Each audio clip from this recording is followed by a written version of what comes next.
Welcome. We are here for another session of My First Job, the podcast, where each week we speak to people who go through their own individual career journeys. They have their successes and their moments of reflection. None of it, I think, is a setback. Today, we have Divya Sampath. She's sponsor and partner of AWE Funds. Divya has had a long and successful career in IT. And at times you have to be lucky. You're born at a time when the world is changing and the world itself is transitioning to a completely new paradigm, as they say. This is one place where that word actually fits. So, Divya has been in IT when search engines were still known by names such as InfoSeek and Lycos and Alta Vista. Social media didn't exist. And to come through a stage from there to where she is today is definitely going to be an interesting journey to hear about. Let's welcome Divya to the show. Hi, Thank you, Divya. Venu. Hi, Venu. Thank you Great. so much for the warm welcome. I appreciate the kind words. It's great to have you on the show. And one of the things that you said is that you divide your time equally between venture capital and social causes, which is a great balance because I think work life balance, while people look for, you seem to have found that golden mark between handing out funds to people and ensuring that there's a certain set of people who are uplifted as well. So, Right. what's it like? That's a very interesting way to put it, Venu. Let me first of all, I think I learned from way back in my career. I've been fortunate throughout my career to have great mentors and role models to look up to. And one of the things I learned from watching them is that when it comes to work-life balance, of course, it's important. One should never overwork and burn oneself out and all of that. But it's Right. far more important to find purpose in what you're doing, so that is the source of enduring happiness and joy, um, and finding balance, as it were. So the other that's really the secret. So Right. whether it's working as a venture capitalist or supporting the various causes that are dear to my heart, as you said, the key to finding true balance is to always um, try to stay connected to your personal purpose, your personal values. Of course, to the old-fashioned virtues of working hard and trying to do good work, right? That does give Yeah. a lot of satisfaction. At the end of the Right. day, most of us spend 8 to 16 hours, hopefully not 16 hours, but 8 to 16 hours at work during a day. Right. Right. So it's very tied up in our personal identities, our self-esteem, the way we perceive ourselves. So the way we Okay. show up for work, the what value we find in the work that we do is very critical, I think, to maintain some sort of mental balance or happiness, and Up. finding that elusive work-life balance, as the saying goes. Right. So I'm sure we'll get into the venture capital part a little later because I think we'll dwell on that far more a little once we. But what is it like to land your first job? And education wise, where did it's literally like going back in time to try and figure out, okay, what do you feel like then? Sure. So yeah, definitely going back a long way. People often say, and I think it said on the LinkedIn post about this podcast, that I've had a zigzag career. I also had a zigzag education. So one way of looking at it is that I was open to all kinds of different experiences, which is a very positive spin to put on it. The other way to look at it is that, like most people in their late teens, you're not quite sure what you want to do in life, right? So one may have multiple talents or multiple interests, as the saying goes. So my basic college, my official college graduation, I did a BCom, right? But at the same Okay. time, being surrounded by friends and family who were all extremely type A personalities and very achievement oriented, it wasn't sufficient to just go to college and get a degree. I at the same time pursued a what used to be in those days called a GNIT program, which was a graduate diploma program in programming, as well as I pursued the equivalent of a BA in French at the Alliance Française. Because I was genuinely at one point in time toying with should I become, should I take up arts, or should I become some sort of a diplomat and use my linguistic abilities? So, my true love was I was always very attracted to technology. So that Okay. has continued to be a constant thread through my career. So having started that way, my first job actually pre-MBA, I worked for a year with A. Ferguson, which is at the time it was hadn't been taken over by a larger consulting firm. It is known as Okay. a consulting and an audit firm, and I worked with the consulting side to as a programmer analyst to digitize their management library. So that Okay. was a very interesting experience. I was surrounded by management consultants from the top business schools, as you can imagine. So that had something of an influence in terms of what to do next. So that was how I ended up. It certainly had a significant influence on why I wrote the MBA entrances and how I ended up doing business. And post my business degree, the start of my zigzag career was again, I had a dual major because as one did in those Hmm. days, Hmm. in finance and marketing. And I picked finance and went into banking for about Okay. a year. Um, Okay. Fairly quickly, I figured out that while I loved the people I worked with, and certainly I joined Citibank, which was Hmm. as good an employer as you could get in those days. And Okay. we had a phenomenal management associate training program. And funny story. So I start off, and my first job was in Citibank Bombay in what used to be called Global Finance, which is the corporate banking side of the bank. And they on my second day at work, they made me sort of get my signature authorized to be an authorized signatory. I had to register my signature with Okay. all of the requisite authorities. And day three, I'm signing a check for, I nearly fell off my chair, 500 crores. This was for a Wow. telco. I had What never does that seen so feel many like? zeros. I had never seen so many zeros on a check before. And Okay. How come? What definitely is my the context there? so How I did the used to check for manage. 500 crores come about?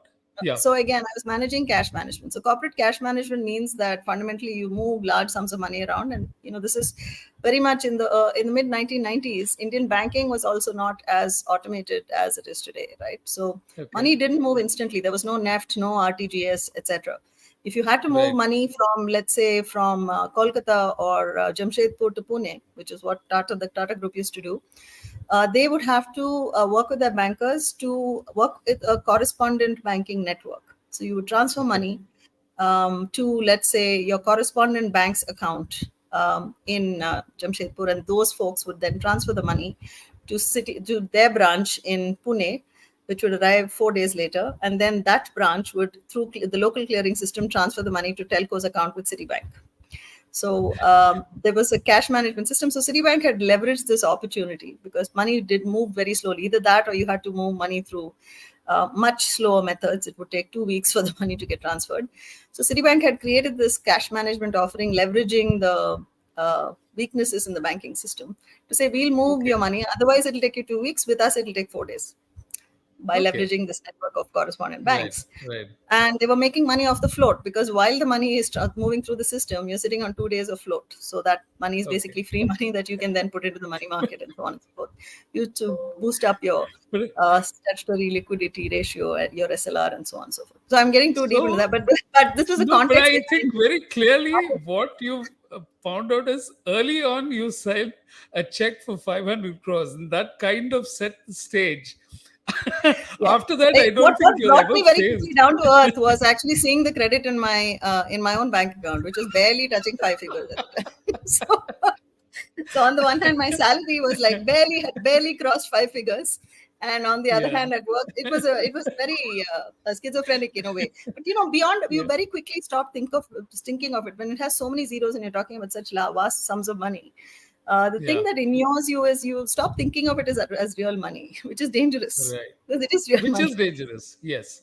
So, Yes. how would you ensure that all of this was when it's a huge responsibility. So one zero from 500 crores will depreciate the value by Yeah. straight away. So how do you Fortunately, ensure that fortunately, all of those Citibank. checks and balances? Yeah, very true. And fortunately, Citibank was not stupid enough to trust a fresh MBA graduate with the sole responsibility of managing all this. They had a very Okay. competent staff of 5 people whom I was managing. And those are, frankly, the people who did all the hard work. They were the ones who actually prepared the checks, did the transaction entries. All I had to do was sit there and approve things on 3 different computer systems, because that's how things were, and Okay. sign a few checks. I had to sign about between 20 to 60 checks in a day, because some things actually physically had to be signed and go through a physical clearing system. Everything else used to be approved on various systems and flow through. So basically, all the hard work was being done by experienced staff members who But had been in the what bank you for say? years and years, and all one did was supervise them, quote Yeah. unquote. So Yeah, but it's but it amazing was, how there were so many, like you said, there were so many gaps in the banking system that yeah, could have been, that were actually models of making money at that point in time. It may have been a small window, but like you said, it was one of the things that really helped too. And are you finding those kind of things still happening? That no matter how very much. much technology catches up, you still have gaps?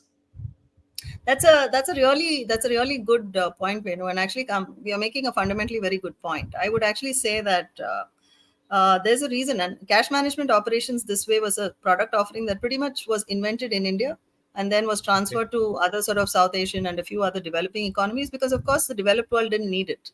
There wasn't money moved Okay. much faster there. They had other automatic systems of moving money. So Citibank saw this opportunity and frankly was quick to exploit it and make money out of this in India, right? There's a reason also that so many Indian talents went on to bleed Citibank, and there have been multiple CEOs, COOs, and leaders of Citibank of Indian origin, starting with Victor Menezes back in the Right. 1990s. And I think he passed out of IIT Bombay sometime in the late 1960s. So we've been exporting Okay. talent since way back when, right? But that sort of management talent and that entrepreneurial spirit of seeing a gap in the market, seeing an opportunity that nobody else is seeing, an inefficiency, and saying, I can develop a product or a service that can solve this problem for customers, and they'll be Okay. willing to pay me for it. That actually Right. is at the nucleus of most of the really successful startups that I look at investing in as a venture capitalist, right? Okay. Um, Okay. on the other hand, I'd say it's also a common thing that you see in the social sector world, that there is a service need or a gap that Hmm. needs to be addressed. And someone stands up and says, why can't I be the one to fix this problem? Or at least let Right. me take a Right. stab at fixing this problem. And there's value being delivered. Someone is going to benefit from it. That common principle of finding that exploitable market opportunity, limited though it might be in terms of time, now it doesn't exist, obviously, because you have Yeah. instantaneous Yeah. electronic transfers. Transfers. But Yeah. Yeah. for a long time it did. For about a period of close to a decade, Citibank was making money off this, because and other people followed. They also made money off this, because of the Yeah. weakness in the banking system. And genuinely, if you're a Tisco, you're a Telco, you're a Hindustan Levers, you have payrolls that run into crores, you have payments that run into crores. A single day's saving in terms of moving money from one destination to another is worth a lot of money to you, right? So that was an Wow. interesting opportunity then. And there continue to be other opportunities like that today. But that is a common thread, that maybe the technology has changed, but their ability to Right. spot those gaps has not. It's still And the same. This is amazing. So, when you were doing so well in finance and in a bank, what brought about the transition to Sifi, right? Or was there an yeah, so I had a intermediate? holiday as brand manager in between, and I had an adventure as 2 years as a brand manager after Citibank. So as I said, Okay. that zigzag career, then the next zag, if you will, after the city zig, was I kind of quickly figured out that I didn't want to be a banker, mainly because I looked Okay. around me and said, in 20 years, do I want to be doing any of these people's jobs? And the answer was no. So, Okay. so So I was Okay. at least fortunate to have figured that out quickly enough that after a year I quit Citibank and joined Sterling Holidays as a brand manager, because my other specialization was marketing, right? So, Right. and I had friends who went into brand management, and here was this opportunity because Sterling Holidays had pioneered the concept of timeshares in India at the Right. time. And Right. they had hired a rock star team of sales and marketing folks from, the who's who, from Procter and Gamble, Hindustan Lever, Asian Paints, all of the best known marketing brand companies of the day had Right. hired talent. So it was a very, very sought after place to be working as a young marketing professional. So I ended up joining as a brand manager, and again was very fortunate to have fantastic bosses, mentors, great learning experiences, and enjoyed it. And one thing that I found And myself gravitating. conceptually, that was completely new, right? Because the whole concept of time sharing. Now, of course, you have an Airbnb and so many others who have leveraged that and taken it to a different level. But at Yeah, that point, to even say fractional owning of a holiday, this thing was something that really had to be drilled into people. They really didn't think about it as an option. yeah, So no, it and was quite a hard sell. yeah, no, absolutely. It was, you were sort of creating the market, because Yeah. it was kind of well known in Europe and the US, right? They had these Club Med kind of Hmm. uh, uh, timeshare facilities that had been around for since the 1970s, really. But in Hmm. India, this concept of, I'm going to pay a fixed fee and this entitles me to a 2 week or 3 week vacation every year, Right. in a network of holiday properties, rather than sort of owning a property outright. Um, was a very, very new concept. So Sterling Yeah. Holidays actually had to educate people and create the market for timeshares. Okay. And that so it was very, very interesting work. It was very, very interesting being a brand manager trying to communicate these ideas, and you still had to have a lot of it was a new market. So we started off with, this classic holiday summer vacation locations, and then of course you obviously realize that, those great hill stations are pretty much occupied for maximum 5 months in a year, even if you include the off Yes. season periods. And The properties will 6 lie months empty of for off the season. period that Yes. they continue for the other 7 months of the year, right? Yeah. The other market, so Sterling Holidays very smartly launched what they call the heritage list of properties, which were all linked to pilgrimage sites, or Okay. some of the more traditional. So they started kind of creating destination themed holidays, which might be, so. For example, one of the very first heritage properties was in Parni in Tamil Nadu, Okay. right? So and they tried very hard to actually get something in Tirumala, which of course was not allowed. So they ended up doing, I think they dropped the Tirupati idea after a while, but they were genuinely trying very hard to see if they could Trying do very something. hard to. Do you remember any particular campaign or interaction with customers which kind of stands out for that time when you were trying to sell them?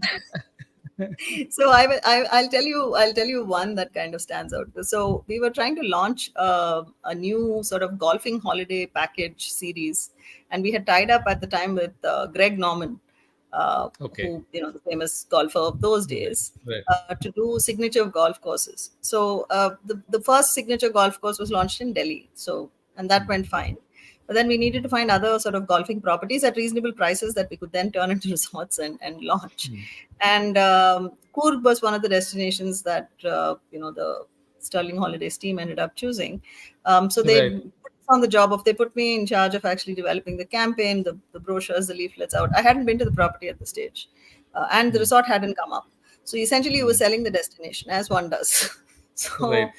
So so I went to, got the creatives to write beautiful copy about, Coorg, and I had to correct the copy because there was some nonsense about the sound of cheetahs in the early morning light, and I had to point out to the copywriter that cheetahs had gone extinct in India, a couple of hundred years ago. So we actually had to, and then I mean, it's a poetic license aside, you can't sort of just make up African you, animals. you can't Yeah. play with the facts to that extent. Yeah. So there we are. We come out, and we do the launch ad. We got the leaflets and the brochures, and they're sort of ready to be launched to the sales team. And the marketing manager says, "Okay, when did you?" The head of sales and marketing, he says, "Okay, have you been to the site, and have you actually, there might be some additional things that you want to highlight?" And I'm like, "No, I haven't been to the site." He says, "What are you talking about? How can you market a site you've never been to?" Which was a good point. So the corporate communications head of Sterling Holidays and I, a lady called Meera, a great friend of mine, we unfortunately drifted out of touch, but we went on a Okay. trip to to Coorg. And then when we land up at our resort site, we discover that, one, we've been talking about all of these rolling hills and stuff like that. we are actually, the resort site is in Virajpet, which, if you're familiar with Coorg, is kind of, Yeah. not really top in Not Madikeri. really on a. Yeah.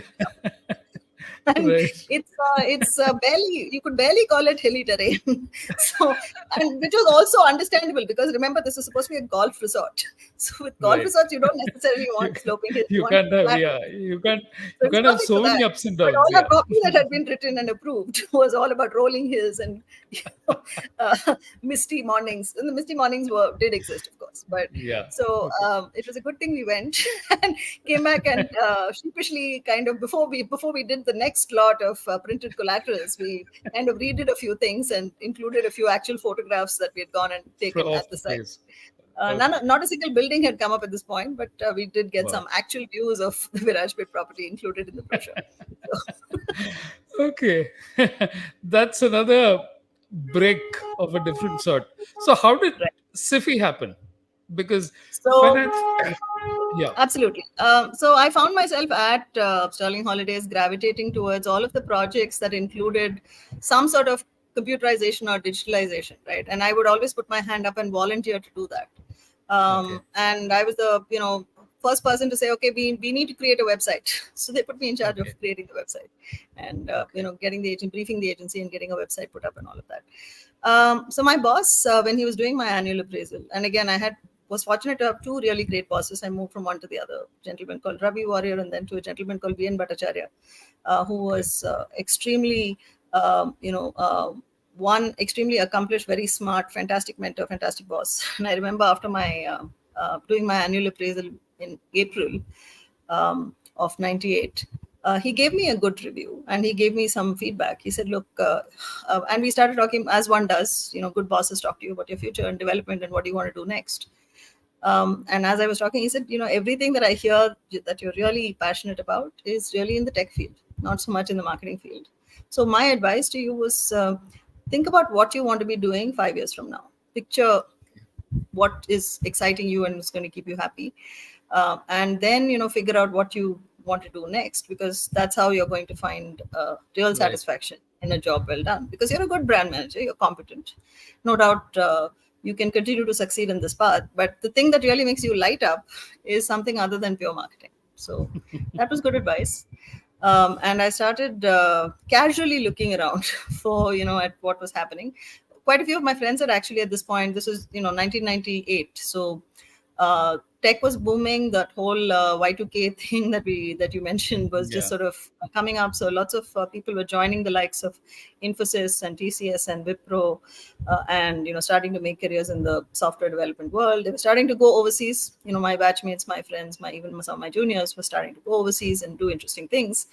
But the thing that I was hooked onto was something that was barely sort of known in India at that point in time, which was the internet, right?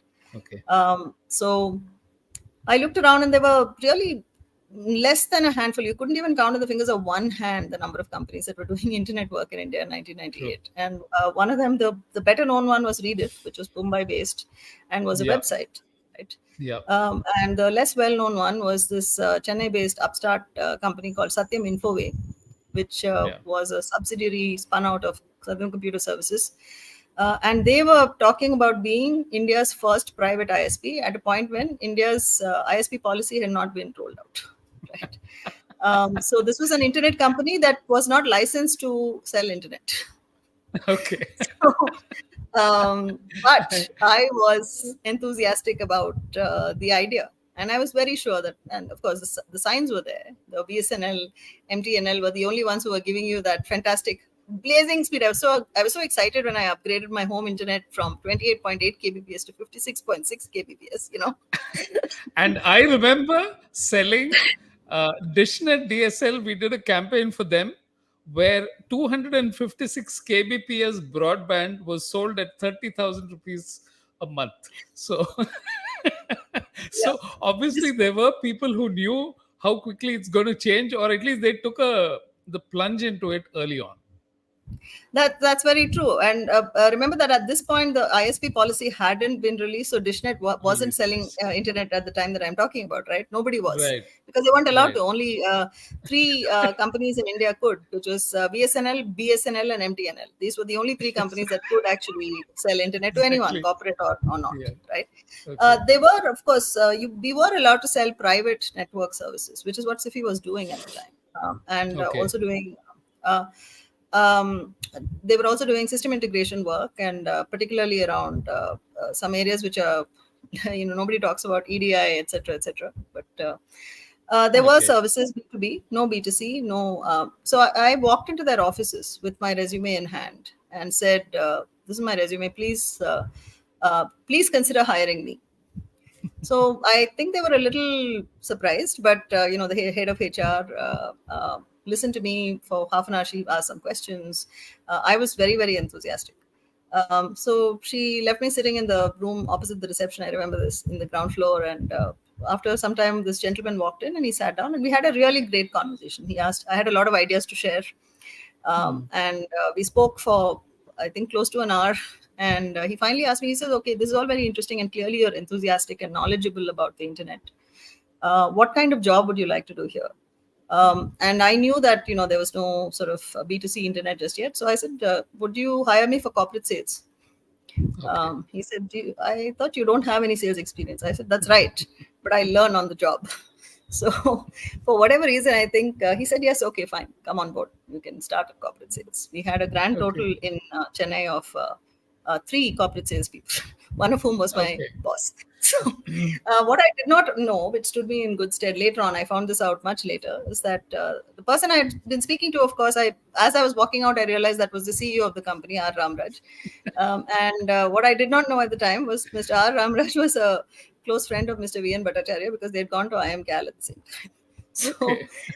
so there was a conversation that happened behind the scenes about, he says, there's this girl who works for UVN, and she's applied here. And fortunately, of course, it was VN who had given me this advice about, following your passion and all of that. So I was completely open about applying to other jobs. So it's not like I was doing secretly. Right. So VN was also kind enough, obviously, to give me a positive reference, right? So So, what was it like selling the corporate internet at that point in time? Who were? yeah, How we would were selling you internet solutions figure on the out? corporate internet. It was more vision than anything else, because you had to sell the probability and the potential of change, because nobody had actually seen what the internet could do for businesses in India yet. Right? So you had to really sell Okay. vision. And I, through a combination of, I think, sheer sort of uh, chutzpah and luck and whatnot, within 1 month of joining Sifi, I had landed the largest internet commerce deal in Sifi's history up to that point. So there were, Wow. we were all small enough to fit into one sort of small basement in the Velachery Road office in Sifi.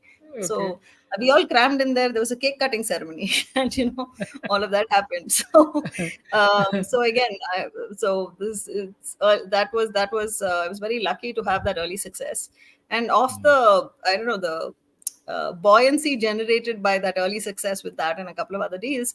About a month after closing that deal, it was a very interesting one, because I sold it, and then I very confidently, so I sold this to ColorPlus, which at that time was not yet owned by a larger multinational. It was an independent Chennai based So, company, what is and I Color very, Plus's very reason? What confidently did they that, see?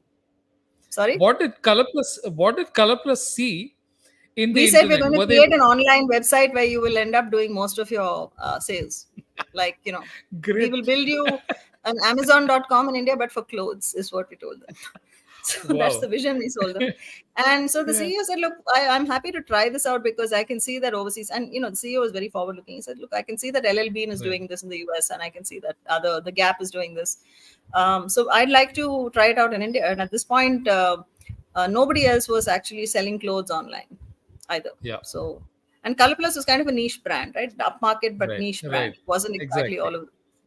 But Right. he said, "Look, the thing is, we'll do this, but," and this was in kind of the mid early August, "but we, on the condition that you can get the site up and running by Deepavali, which is Okay. October."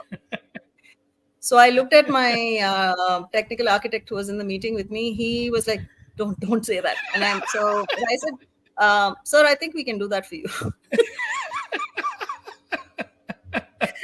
I walked out. And this And guy was like, what did you just say to the man? I said, no, don't worry about it. We'll go. So I went back and I actually talked to the technical the team and said, no, look, we'll have to do it in a slightly different way. And we'll have, luckily, we were using the Sterling Commerce platform. And the product manager was very happy that it was going to be a Sterling Commerce sale. So we said, look, we'll bend over backwards, but we'll make it happen. And everyone finally signed off on it. So it isn't that I ended up sort of committing something that we didn't deliver. Team had okay. to really pull very long nights and make it happen, but we did make it happen. It was successfully launched on Deepavali Day in Wow. 1998. And so we did meet that commitment. But the thing that happened for me after that was, and I had a couple of other sales successes, but that one boosted my confidence to the point when I had another long list of ideas. And of course, I marched into Ramraj at the time didn't have a cabin to himself. Everybody, he had a walled off cubicle. So Ramraj and the three other sort of department business unit heads were sort of had walled off cubicles next to him, which were kind of half glass and half sort of partition, and the rest of it was just open office, right? So I marched into his cubicle one day and sat down and said, Chief, we used to call him Chief. I have these ideas to share with you. And he very patiently listened to all of the ideas. He went through the list. Actually, he was very, very incisive thinker, right? I still use lessons that I learned from him. He said, okay, this idea is rubbish. It won't work for this reason. This idea Okay. has merit, but you need to work on it, etc., etc. At the end of the conversation, he said, these are all good ideas, and I think at least 3 of them are worth implementing. So why don't you come on board my team directly and work on executing these things? My initial reaction was horror, absolute horror. What my job is not to go and execute all these ideas. My job is only to give ideas. Right? Somebody else has to make it happen. That's such a But wonderful lesson, Divya, because a lot of people think that giving out the idea and their job is done. Whereas, yeah, I was lucky to learn that lesson early. So yeah. he said, look, if you're going to have the courage and the conviction to think that this idea is going to change things for the company and we should do it, then you should put your time and money where your mouth is and come and actually work on it. So So give me one of that those things that you, at that point, you came up with, which today in retrospect looks almost obvious, but at the time was not. yeah, so I was, as I said, a tech enthusiast. So I said that we should actually start an e-learning division Wow. at Sifi, which That was in, which took a couple of years. But I said, and my whole model was, the company that's doing great online tech training and programming, etc. Is a company called ZDNet. At that time, yeah, ZDNet was the yeah, US based thing, which was actually right, offering a lot of tech content. And I right. said, we should make an Indian ZDNet. And lo and Okay. behold, actually, I was given the opportunity to go and sign. We ended up in 1990, 2000, early 2000. I Okay. ended up going along with a senior colleague and signing an agreement with ZDNet to Wow. bring that Okay. kind of services to Sifi in India. Okay. So, but along the ride, I was also after about literally a few days after I joined Ramraj's team officially as as member of his team heading strategic initiatives, quote unquote. Ramraj had a town hall meeting, which we used to do every month. And he said, so you've heard that Infosys is planning to list on NASDAQ, right? And we said, yeah. We were all excited because an Indian company going and listing on US stock exchange. He said, this time next year, Sifi will be listed on NASDAQ. We were all, what? You could have heard a Okay. pin drop. There was absolute dead silence in the town hall with about 70 Okay. people, right? And Okay. but we were, when we recovered, I think there was a mix of shock, elation, disbelief. Everything. Yeah. But the end of that story is that almost a year after that, October 19th, 1999. He told us this in November 1998. October 19th, 1999, we were listed on NASDAQ, first Wow. internet company to list on NASDAQ. So I was very fortunate to be a part of that journey, to be a junior cog in that machine. But a Okay. team which took us to NASDAQ, launched and pioneered a whole lot of things. In fact, a lot of people don't realize, but Sifi and a few other players played a huge part in influencing the privatization of the internet in India. So, the privatization of the internet in India, the ISP policy was announced in September 1998. And Sifi Wow. launched its consumer internet services on the back of that. And so the internet in India started its journey there. So we did a lot of interesting things because most people didn't have computers, they didn't have internet capable mobile phones back in the late 1990s, early 2000s. So Sifi pioneered cyber cafes, a chain of cyber cafes called, across the country, so people could come and use shared computing infrastructure to access the internet. So it was a groundbreaking company, path-breaking company in so many ways. So I learned a lot. And again, we had a murderer's row of the top talent from everywhere, right? Hmm. From every top company. Whether it was tech talent or marketing talent or sales talent or operational talent or financial talent, we just had top talent. So everywhere I looked, there were people that I could learn from, people who mentored me, people who, you know, were doing amazing things, and you got to be working alongside them and just watching and learning from them, and being part of that journey. And so that was how I got started on the internet. The rocket took off. We listed on NASDAQ. We It's did the India World acquisition, went back to NASDAQ. So in February 2000, to go and finance the India World deal, because we didn't have enough money in the bank to do that deal. At the time, it was $100 million. It was 500 crores at that time, US dollar exchange rate being what it was yeah. then. It was the largest cash and stock merger and acquisition that had been done in India up to that point. So in the US, AOL had just taken over Time Warner. So really, the rocket ship. People believed that the bubble was at its peak. Let's put it that way, right? The internet bubble. Yeah. But I'm also Things saying, changed. Divya, that, Yeah. sorry, that your learning should have been not just hockey stick. Is there another way of putting it? Because you're literally doing new things. In retrospect, it looked like committing to deliver a website in 2 months was, you know, almost like, yeah, so what? If the But then to say Foolish. I'll go and list on NASDAQ, figuring out everything that needed to be done, ensuring that it was all in place.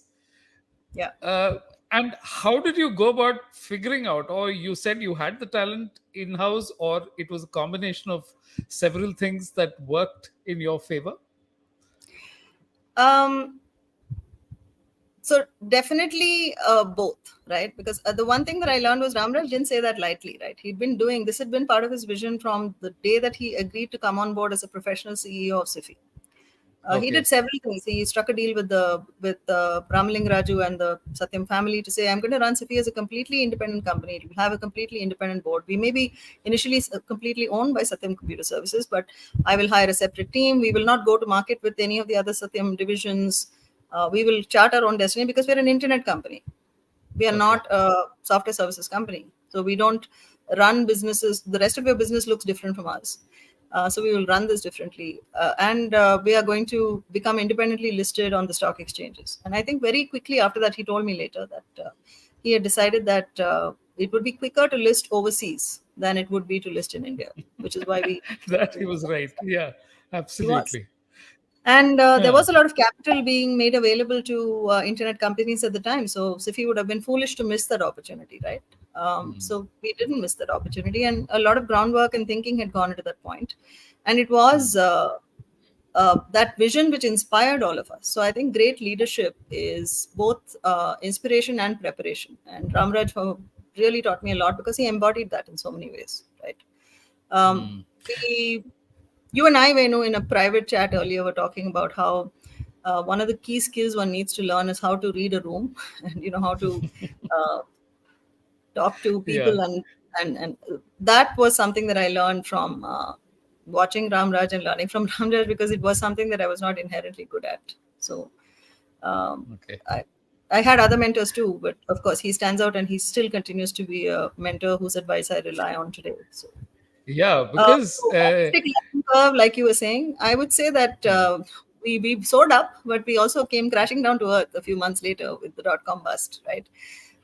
So very quickly, the stock options, which we were all very excited about in terms of as we were watching the notional value climb, had within a matter of months, weeks if not months, become a penny stock. So when the wow. fall came, it was a very sharp fall, and wasn't we? I mean, we were among the smaller fish in that large pond, right? Everybody from the Amazons of the world, the eBays of the world, Nine out of 10 startups that had listed on NASDAQ as internet companies actually failed and shut down.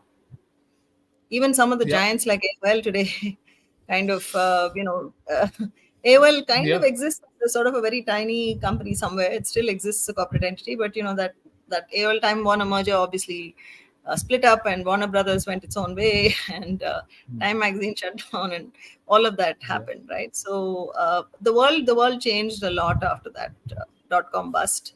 I know a lot of people Okay. were very, very depressed. But fortunately for Sifi, most of the revenue was still coming from the B2B business, and Okay. was on a much more stable footing.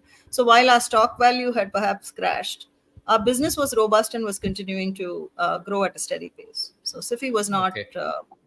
uh, you know, uh, of course, everyone was badly impacted. I wouldn't say not, but our business was not impacted.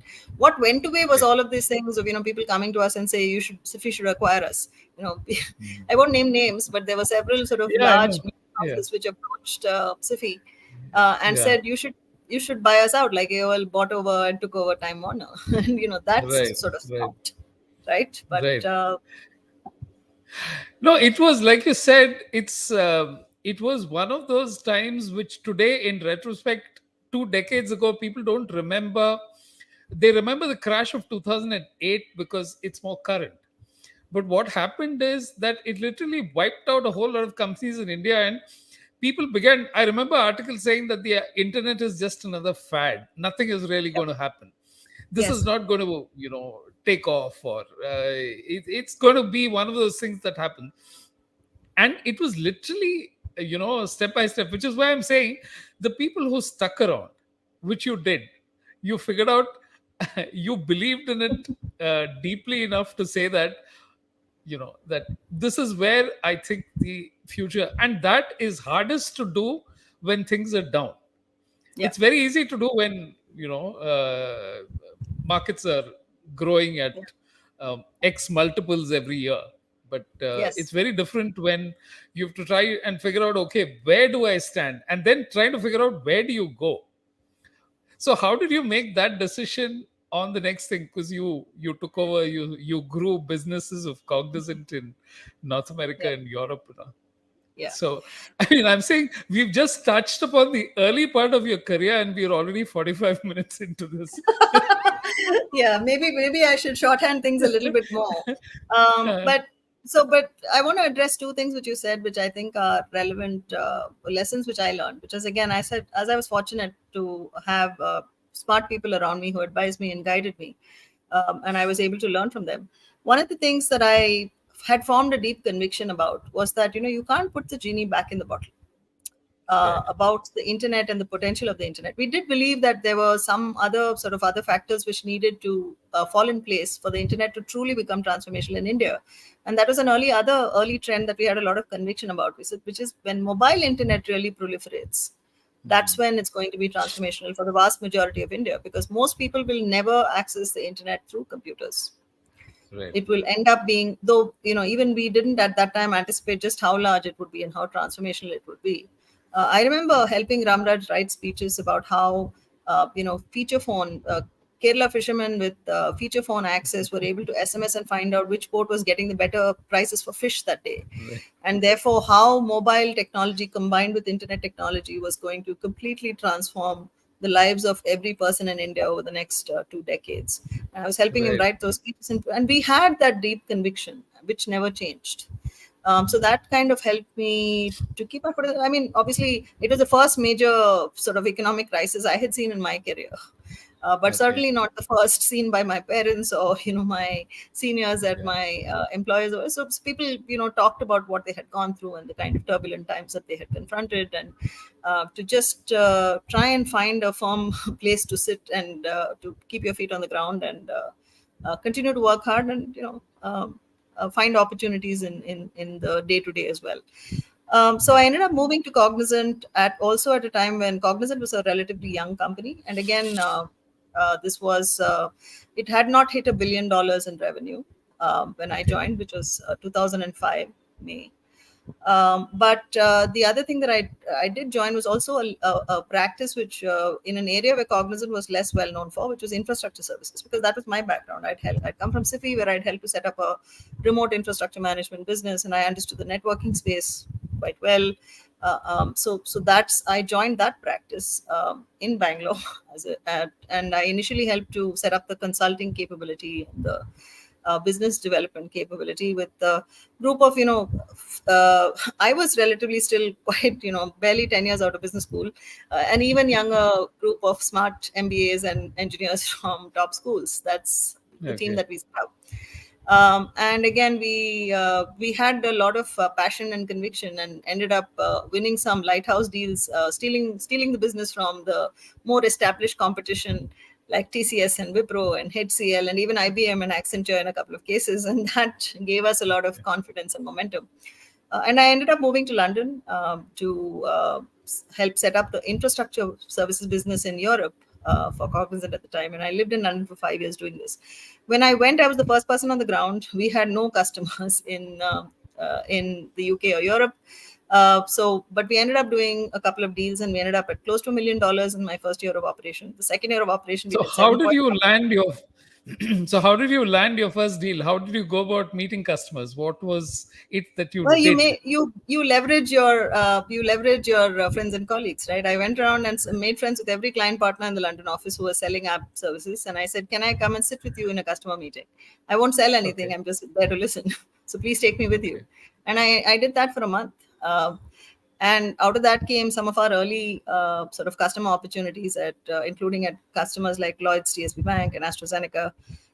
And like I said, when you listen to what customers need and you find an opportunity, a problem that nobody else is solving, none of the other vendors is even looking at, and you say, "Look, I'll solve this problem for you. I'll save this money for you. I'll remove this sort of quality issue for you." People are willing to try you out, and that's what we did. We kind of sneaked in almost, and then after that, once we established enough of footing, we also won RFPs in competitive situations against the competition. So as I said, again, the team grew very rapidly. We did $7.5 million in the second year of operations, $25 million in third year of operations. By the time I moved back to India, to a different division of Cognizant, and this was at the beginning of 2013, we were doing $110 million a year. So zero to $110 million a year in 5 years. So, Yeah. So it looks like the check you signed for 500 crores early on was just a portent of none things of to this was come. my money, by the way, but yeah. That continued to be No. a trend. Though I will say all of my employers have treated me very fairly and compensated me and all of that, so no complaints. Yeah. But certainly, the disparity that continues is the size of the money, that other people's money that you manage and deploy, and your own money that you manage and deploy. The That is difference in scores remains quite that considerable. will, that will always be a kind of the thing. So Yeah. I'm saying now, I wish we had more time to spend on this. But your Yes. venture capital, how did you decide that you then wanted to get into? Uh, was it one thing that you felt that I have done enough, but I think if I get, what were your motivations? Yeah. So I'd been, after Cognizant, I was with Microsoft for 5 years, during which I moved to Singapore, and I moved to another very fine company called ServiceNow. All of these are great IT companies. But at this point, I started wondering, I was questioning myself. I was looking at other people. Some of my mentors were retiring from Microsoft after 30-year careers, etc. So I remember having a very memorable conversation saying, this is great. I'm really enjoying what I'm doing, and I love Microsoft. I love my colleagues, but I find myself wondering, what am I actually, doing for the world? It's my personal purpose, this, that, and the other. She was very patient and to listening to me, and she said, "You know what? When I was kind of questioning myself about 20 years ago, in a similar point of my career, what worked for me was I took a sabbatical. I took a year off." And I Okay. was completely horrified at the very idea of taking time off. The longest gaps between jobs I'd had was 1 week up to this point, right? Wow. So, but So the more you she said, really are completely, I mean, it's wonderful that you found both purpose and you enjoyed what you were doing. Otherwise, you wouldn't have, it's such a high pressure environment which people on the outside don't realize. yeah, Because while you talked of growing the business from 7 million to 100 million in 3 years, I'm sure you understood what was involved at every stage. Yeah, yeah. Certainly, I think, look, one of the things that you learn in, which is a truism in life that I find, at least it works for me, is teamwork makes the dream work, right? Don't Right. try to do everything yourself. When I True. first started off being a people manager, I was terrible at it because, like many other bright young people of my age, you start off as a really outstanding individual contributor. Even as a salesperson, the early success that I saw was, me as a sort of going and taking chances and relying on my ability to speak and persuade people, etc. But that doesn't sustain, right? If you want to really grow and succeed, and the job of a leader is to create an environment where your entire team is able to do their best work. That's what Right. I learned from my mentors, and that's what I've continued to believe. So if you do that, then you find success at say that scale. If you're not able to inspire people and take them along with you and work together towards these common goals, none of these big goals are achievable, right? So that is something that I truly believe and continue to believe. And the other thing is, I think somebody had made the comment. I think in your LinkedIn post, when you folks had talked about this session, somebody had said, I'm something about change and how to handle change. Yeah. And another thing that I deeply believe that I've learned over the years is the best way to handle change is to create it yourself. There's no avoiding Okay. it. There's no running away from it. If you Yeah. try and stand still, Yeah. it'll be like that. It's like standing in the way of one of an avalanche coming at you. It's just going to bury you and move on. So it's best that you try to be part of that change and Yeah. adapt to it in that way. So change is the Yeah. only constant. Um, So then so you I were think we're talking running of out of the, time. So yeah. go ahead. Huh. No, so you were talking of the mentor telling you, or the person who's been at Microsoft telling you that at some point take a sabbatical, which you didn't want to do. Which I did So, not want to do. And that huh, idea kind of cooked in my head for a while. But then huh, I realized that look, the more I did actually think through some meaningful things, and I realized that there has been causes that I've consistently been interested in, and have for example, donated charitably to, or also volunteered time to consistently over the years, right? right, And again, my family is very has always been very committed to charitable giving and making sure that we give away money to good causes and so on. So there were three causes which have consistently been at the top of my list. One is climate and the environment. I do yeah, strongly believe we need to do something so that our planet is habitable for the next, for ourselves and for the generations to come. yeah, generations. Women's development issues are also very close to my heart. And bridging the digital skills divide. As I said, I have a very strong conviction that this technology genie can't be put back in the bottle, and it's Yeah, going to continue to transform the world. And it's a huge predictor of success or failure. Your ability to have access to digital skills or not have access to digital skills, and that, I think, bridging that divide is the key to bridging other kinds of divides: the social divide, the wealth divide, and all the all other of sort of those. divides that we have. So the more I thought about it, the more I realized that if I'm sitting in the corporate world, I'll continue to succeed, but there's not going to be enough mental space for me to really explore what to do in these other areas. And I was very, again, I most of my employers have treated me well enough that I'm in a situation where I could take financial risks, right? To say, okay, I Right. can step away from the security of a monthly salary and explore some of these things. Of course, the timing of when I did this was not conscious. So Jan 2020 was when I put in my papers at ServiceNow. Okay. And little did I And realize the, 2 months from then, the world would be completely different from anything any of us had imagined. So yeah, but it turned out to be a blessing in disguise, because we got our venture fund or funds off the ground during the pandemic. Our fund is a pandemic baby.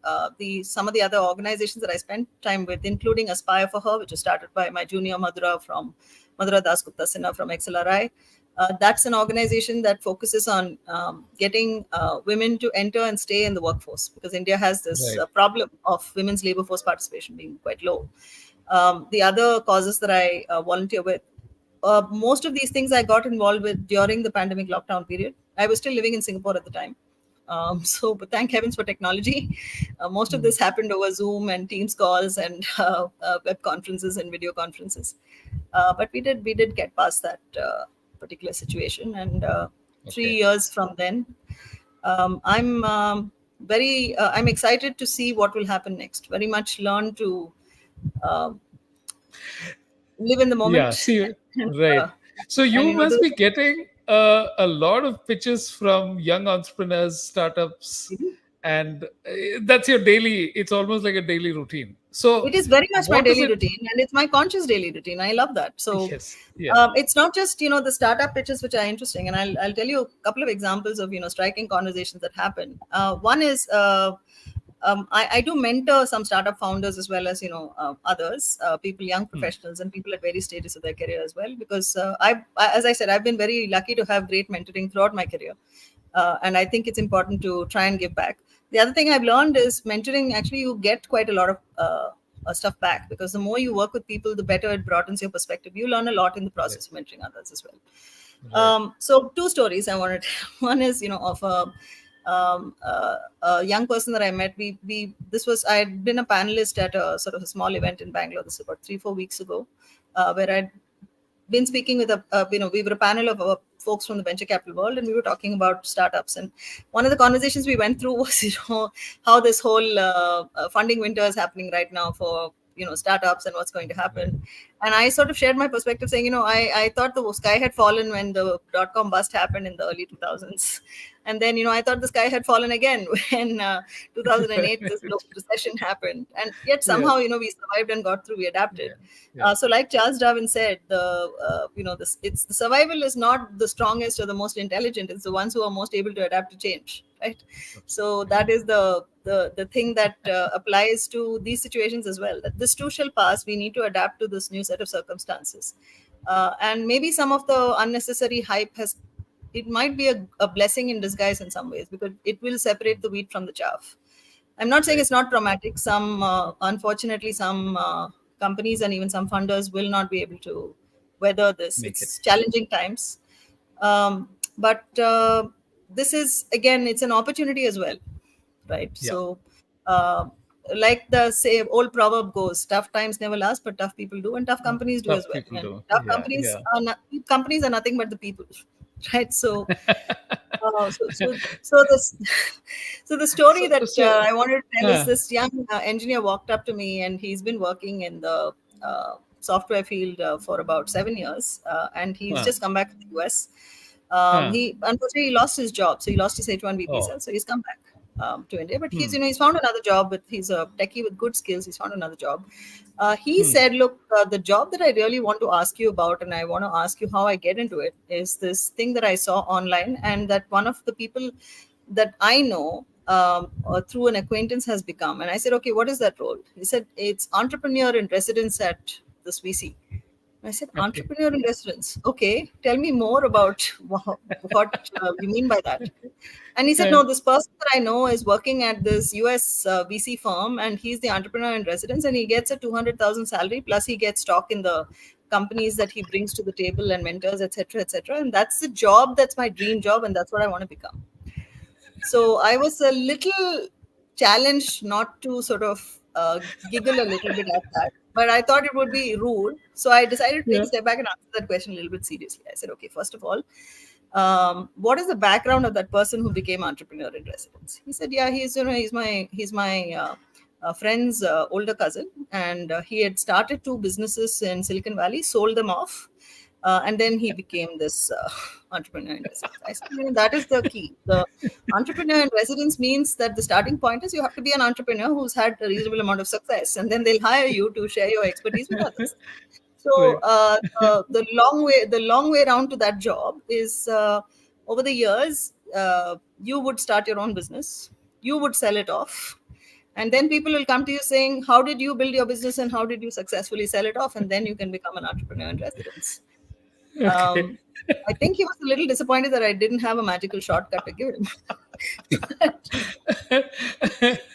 No, but that is so true that this, and the internet is full of stories where in 3 weeks I made $400,000 doing this and something else, which is like, I mean, I'm saying, why do you? There is a formula. It's hard work consistently over decades. Unfortunately, nobody thinks that is the formula. They think that there is a shortcut.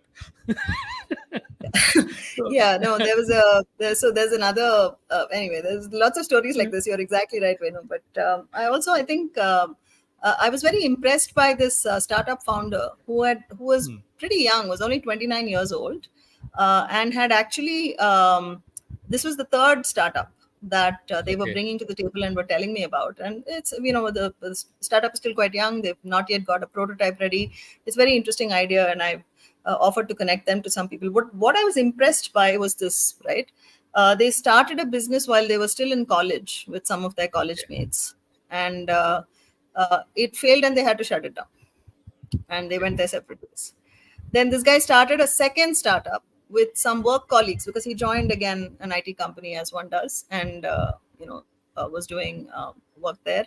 And while moonlighting, he started another business with some office colleagues, and that actually ended up finding some traction. But he said he had a bad experience and had to part ways with his partners. So he had left that startup on somewhat sort of bad terms.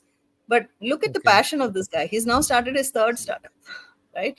I Yeah, said, look, I really admire your perseverance and your commitment to being an entrepreneur. He said, yeah, because, I right. know that one day, my Yeah, dream is to be you a will. really successful entrepreneur and make a difference. I Yeah, said, that's yeah, it. That, there is no yeah, way that someone like you is not going to succeed with your commitment, with your passion, and everything that yeah. you've learned from what you've done before. I'm sure you will continue to do well. And that I thought was very admirable. And that's the attitude all of us have to have.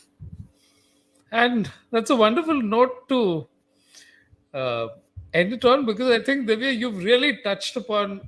Though we spent a lot of time on the early part of your career, I think that's the fundamental building block. And now you're in a Yeah. stage where you're giving back, you're helping a whole lot of people succeed, as well as ensuring that women enter and stay in the workforce for much longer. Yes. Thank you. Thank you for Thank you, Venu. spending Thanks for this having me. time with us. Is there anything that you would like to close with? Well, I'd just like to say something. I'll share something that was shared with me when I was, starting out my career. Um, Okay. there is no single path to success, right? You as an individual will not have the same path to success as your sibling or your best friend or your neighbor. Right. You as an individual have your own strengths, your own weaknesses, your own interests, your own enthusiasm, your own opportunities. The key thing is, when you find an opportunity and you find a new opportunity to do something, I would say, if you are 100% confident that you can do it, there's something wrong with that opportunity. You should always jump into opportunities where you say, maybe You're not sure 30% of at this all. I can do, 70% of this I'll have to I go and don't know. discover. I'll learn on the job. Okay. That's the opportunity you should go for. Because if you're just Got going to do the thing that you're 100% sure you've done before and you're doing again, you're not learning, you're not growing, you're not doing anything new. That's not opportunity. So go after the opportunity that scares you a little bit. That's the Wow. advice I'd No, like to. yeah. No, it's wonderful words, and they ring so true because they come from a lived experience, which I think Yes. is one of the things that people. There's no other way. You simply have to go through the university of experience, as I call it, because there is Right. no other. Or you can learn from the university of other people's experiences, which is also good. Yeah. Yeah, so that's it. So Yeah. thank you, Divya, for taking out the time and sharing so much of your uh, learnings, the setbacks, the phases that you passed through, and how you worked on them. Because I'm sure that anyone who listens to this will see exactly, like you said, they won't take the same lessons, they won't follow the same paths, but they'll at least have the material to say, this is how I built my own. Thank you for Absolutely. Thank being you so much. on the. My Goodbye. pleasure. Thanks for having me. Bye, everyone. Thank Have a you. great weekend. Thank you. Thank you. That was Divya Sampath. And as you listened, it's been a life lived with several twists and turns, zigzags, as she calls it. So, next time, come back for another session of My First Job, the podcast.